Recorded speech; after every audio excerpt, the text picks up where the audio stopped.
a las buenas liternautas, aquí estamos un día más, soy Awenir.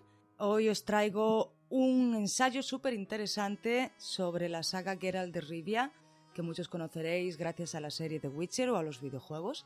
En este caso vamos a hablar de la influencia, digamos, de la cultura y el imaginario popular, principalmente europeo, dentro de la saga, en concreto en la novela El último deseo, que es la primera. Quiero recordaros que si os gusta esto, os podéis suscribir, podéis seguirnos, visitar protoluna.com si queréis saber más información al respecto y seguirnos en nuestras redes sociales. Tenéis enlaces en todas partes. Queremos además agradecer a Patrick de Arteaga por la música de fondo de todos nuestros audios. Tenéis su enlace también en la descripción de este podcast. Y ahora en que nos preste otra vez su voz para algunos de los extractos de este ensayo de hoy. El ser humano es curioso.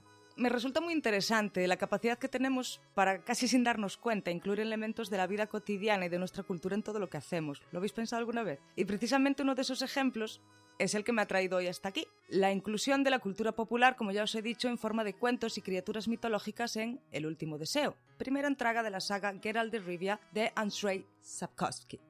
Que me perdonen los polacos si lo estoy pronunciando mal, pero soy española y no soy precisamente catedrática en polaco, ¿vale? En idioma polaco. Así que lo hago lo mejor que puedo. He investigado todo lo que he podido para saber cómo se pronunciaba el nombre de este señor y esto es lo mejor que he podido hacer. Hablando de El último deseo, como novela fantástica que es, la cultura popular es una parte importante y casi indispensable de su estructura. Podemos encontrarnos historias que nos recuerdan a los cuentos de nuestra infancia, muchos de ellos versionados y recogidos por los hermanos Grimm, por ejemplo, y trazas de sabiduría popular y criaturas que o bien nos recuerdan a personajes de las mitologías europeas o son directamente una referencia a ellas. Os voy a hablar de algunos ejemplos que yo he podido encontrar, pero os animo encarecidamente a que aportéis vuestros propios ejemplos y teorías, ya que, como os daréis cuenta, es un tema con mucha chicha y da para un largo debate filológico de los que a mí tanto me gustan. Las referencias que voy a utilizar yo están extraídas del volumen que tengo yo, que incluye El último deseo y la espada del destino, de Círculo de Lectores, una traducción de José María Faraldo en el año 2002 y editada también en el año 2002. ¿Por qué menciono esto? Porque probablemente vosotros tengáis quizás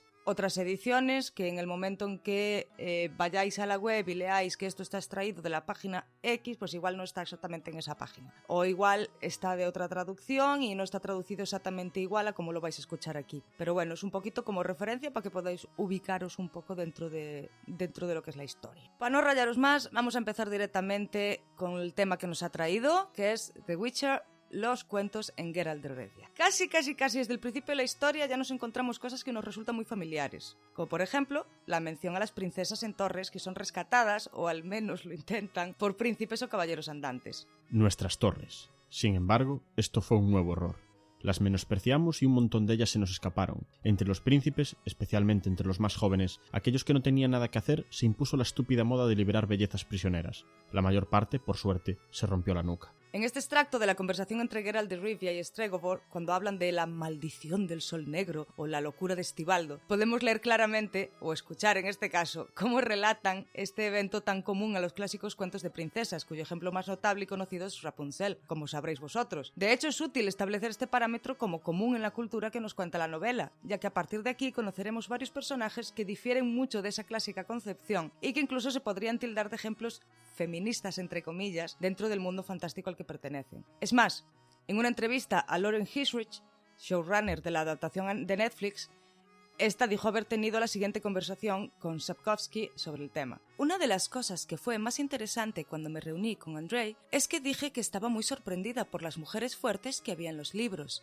recuerda Hisrich. Y él dijo: «Nunca conociste a mi madre, ¿verdad?». Hisrich dice que la influencia oriental, donde la cultura fue regida por mujeres después de que los hombres murieran en las guerras medievales, es uno de los muchos aspectos destacados de un universo con el que se ha familiarizado íntimamente. Pero lógicamente, este tema daría para un post exclusivo y a raíz sobre todo de la serie que hemos ya mencionado varias veces, The Witcher, de Netflix, ya se han escrito ríos de tinta virtual sobre él. Por ello aquí se quedará en esta mera mención que acabo de hacer. En cuanto a las similitudes con este tipo de historias, la cosa no termina ahí, ya que en la página siguiente nos encontramos esto. Fialka, la hija de Evermir, que huyó de la torre con la ayuda de una cuerda hecha con sus trenzas y que ahora aterroriza a Belhab del Norte. A Bernica de Talgar la liberó un príncipe idiota. Ahora, ciego, está en una mazmorra y el elemento más característico del paisaje de Talgar es el cadalso. Lo interesante, sin embargo, es la vuelta de tuerca que le da a estas historias, al menos desde el punto de vista de Stregobor, en el que la princesa cautiva es la villana y al final no viven felices y comen perdices, precisamente. Para Stregobor, todas estas princesas son una especie de concubinas de Satán que han nacido para sumir al mundo en la oscuridad y traer el fin de los días, según la profecía que circula por el mundo que ya hemos mencionado antes y que él mismo predica, habiéndole llevado a cometer actos verdaderamente atroces en su nombre. Todas hablaban del eclipse en un modo que dejaba lugar a pocas dudas. El sol negro tenía que anunciar la pronta venida de Lilith, adorada aún en Oriente bajo el nombre de Nia, y el holocausto de la raza humana. El camino para Lilith habían de preparar los 60 bestias de oro coronadas, que con ríos de sangre los valles llenarán. Como has podido observar, aquí tenemos otro miembro ilustre de la cultura, Lilith, aunque transcrita, al menos en mi edición, sin la H final. Es una clara derivación, por no decir traspaso literal, de la Lilith del Antiguo Testamento, y comparte su maravillosa fama y capacidades. Pasamos ahora a otro elemento que sale en esta novela, que es el espejo mágico. Obviamente a todos os vendrá ya a la mente automáticamente una imagen, ya sea de la película de Disney, ya sea de cualquier otra adaptación, pero principalmente de la bruja de Blancanieves, de la madrastra. Yo voy a meterlo dentro de la categoría de las princesas porque hemos partido de la princesa en la torre y aunque no sea exactamente el mismo tipo de princesa, para mí pues tienen relación y por eso la he metido. La mujer de Fredefolk, el conde de Craven, era Aridea, una mujer sabia y bien educada. Tenía en sus antecesores a muchos famosos adeptos del arte de la nigromancia y, seguramente por ello, había recibido en herencia un artefacto bastante raro y potente, un espejo de Nehalena. Como sabes, los espejos de Nehalena los usaban sobre todo profetas y adivinos porque eran capaces de vaticinar el futuro, sin fallos pero bastante confusamente. Aridea a menudo acudía al espejo. No hace falta ser un lumbrera para que esta descripción te recuerde a la bruja malvada de Blancanieves, como dije antes. Incluso el propio Geralt de Rivia hace un comentario muy revelador. Con la pregunta habitual, como me figuro, le interrumpió Geralt. ¿Quién es la más hermosa del mundo? Más claro agua, señores. Aquí queda demostrado el conocimiento del propio Geralt de Rivia sobre este elemento que para nosotros pertenece al imaginario infantil, aunque en el último deseo casi se presenta como algo que forma parte de la realidad que ellos viven. Cierto es que en este caso concreto la reina no lo usa con fines vanidosos para saber quién es la más bella del reino, sino presumiblemente, digamos, para aumentar su poder. Pero la similitud es clara. Si además tenemos en cuenta que en este momento se nos cuenta la historia de Renfri, mandada a asesinar por ella, su madrastra, enviada al bosque con un cazador, al cual engañó para quedar libre, y que recorre los caminos en busca de venganza, pues solo le falta ser blanca como la nieve, con labios rojos y pelo negro cual carbón. ¿Qué queréis que os diga?